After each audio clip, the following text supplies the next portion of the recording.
Hi guys, so I'm going to talk about the house setup first for Taffy. Sorry, I'm trying to get a pillow fixed for him. And what we want to do is make sure that the setup would be just like it would for a toddler. So you're going to want to have, if you have 2 floors, you want the setup plan. If you have just 1 floor, you're going to still want a pretty good setup plan. So for instance, I put her in the kitchen, I'm working in the kitchen, I can keep my eye on, but she can't go in and out. Now, if you got kids that are gonna be coming in and out of there, then have a different spot that you plan on putting her, and that would be where she eats. She can have her water, her toys, but you also wanna make sure before you put her in there that you've done potty.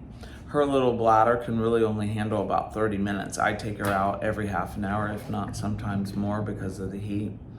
I'm still working and taking her to the door. I say, you gotta go potty. We walk out the door, we go to the location, and I wait. And then I come back in, and I know as a puppy and the development of their bladder and their capability to know when they've gotta go at her age is still maturing. So what she feels is the pressure the moment it's there versus knowing and able to hold it and get far into the house and then signal.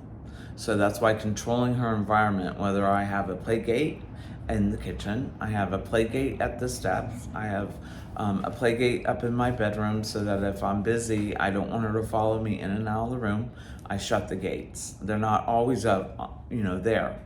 I look at the schedule a lot. If she's been chewing, drinking water, I grab her leash, I take her directly to the door and I tell her, let's go potty. And then I walk her out and I watch her because she's gotten so much better, but she still kind of has that puppy need to want to walk all around, kind of find a moment. You don't want her doing that. She needs to learn to go the moment you walk out. But with that being said, you want to reward her for doing that. So when she goes out, you want to be able to give her a treat after she's actually done, after the verbal cue, go potty, and a treat. If I keep her in areas that have pee pads and different things set up, that's only gonna possibly make her go more inside and not outside. Well, not possibly, it promotes it. Pee pads are really only a very beginning tool to introduce and keep the area safe, but then it all needs to transfer outside into a location. Now, I tell parents, keep treats at the door, keep them everywhere you can, because you want to be able to grab it and go. It's not something you can have much time. If they gotta go, they gotta go. That's only for a week, 2 weeks now, almost, the next 2 weeks. As that transitions, then she gets, you walk her to the door, go potty, she stops at the door, go out, she goes out, she potties, you see it, good potty. Bring her back all the way in to get her reward. That's the next step. So step 1 was marking it when you saw it. Step 2 is treating after you've marked it and she's gotten, now going all the way in to get that treat. I hope that part makes all sense. If it doesn't, you guys can ask me. So from there, you want to look around your house. I suggest get down like a toddler. Look from the toddler's level of eyes. What can a puppy see?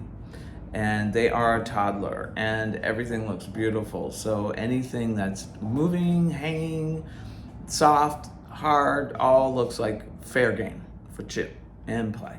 Now they do need to chew 2 hours a day. That's really important.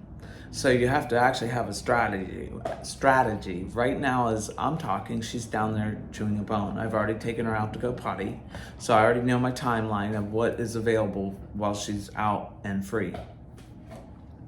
That's setting your environment up for success. So you again kind of want to think about what's your goal this next 2 weeks? That's to get her to learn and stay consistent with the command that she's been taught.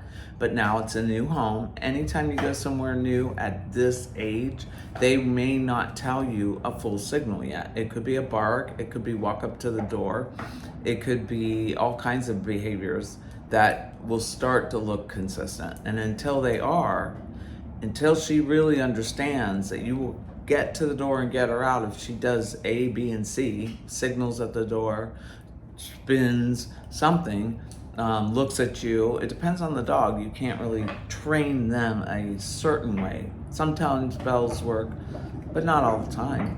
So that's one thing you'd be working with her on the potty training. Then where you're going to keep her when you're busy, and remember to get down on the knees, look around, see anything. I keep things up, and I keep a mixture of toys. So I'll actually have a toy bin, and in that toy bin will go her different kinds of toy items. But I also put chew bones in there, and that's what she's chewing on right now, because they need, as they teeth, like little kids need to chew and use their mouth, puppies do too. So we want to give them something to chew on and really keep them busy for almost an hour, that kind of chew item.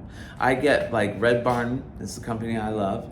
I go to like Kohl's or those, I'll have to tell you later. I can't think of the store's name, but they usually have a variety that happens to be there as a markdown on sale, and you get big bags.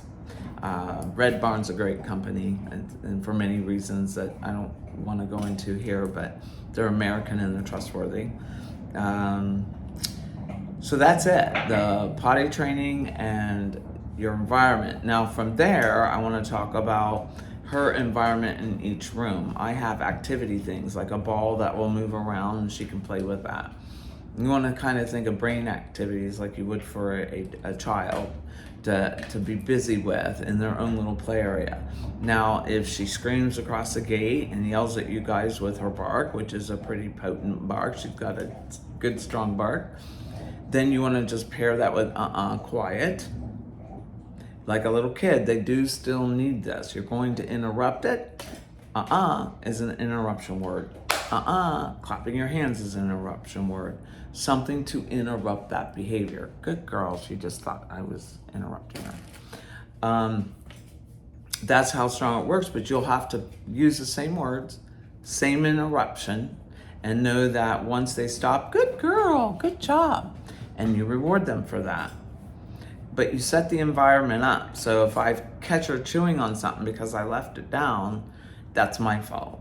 I still will interrupt it and get it away from her, but she needs multiple picks of their own type to chew from. If kids are in the picture like mine were, toys, everything, if they leave it down and it gets torn up, that's their fault. I let them understand, and they start to learn quickly that they have an interaction with her that is going to affect her behavior, good or bad. So when they get excited and leave, socks, shoes, all those things, we want to introduce her to them to leave them alone. So you can put them down on the ground, and if she walks up to them, you interrupt and you redirect. So you interrupt with the word, I don't want to say it because she happens to be in the room, but and then with a sound. So it won't just be a verbal word. If I interrupt it and it happens to be something, she's got lab or bird dog in her. If we're outside and there's bird poop, it's DNA to want to check it out. So I'm fighting against her natural instinct. It may have to be a very good plan that I know, okay, her nose is going to the ground. That one's off. And that means leave it. The word off will be for everything you don't want her to do. Off furniture, off your hands, paired with something though. So if she goes for my fingers and I flare my hands, that's puppy play. That doesn't message in her mind, stop that.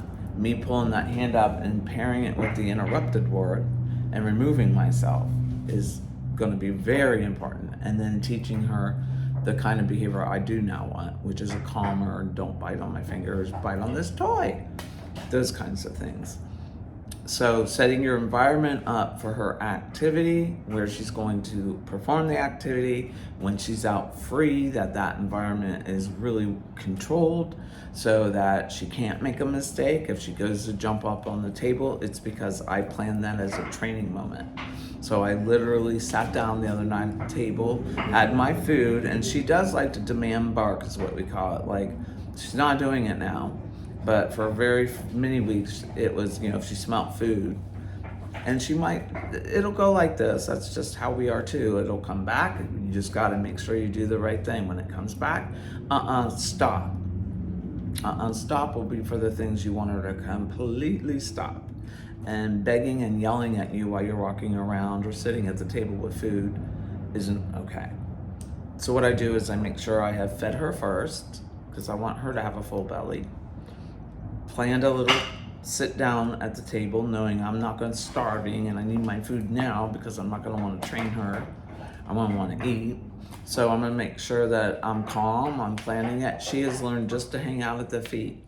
That's all she gets. No treats, nothing there. Afterwards, I take her into the kitchen and I give her a little treat in her bowl. And that way, that nice little calm behavior was rewarded. But I also verbalized, good girl, good, quiet, good girl. So this is going to be your first part of this home setup.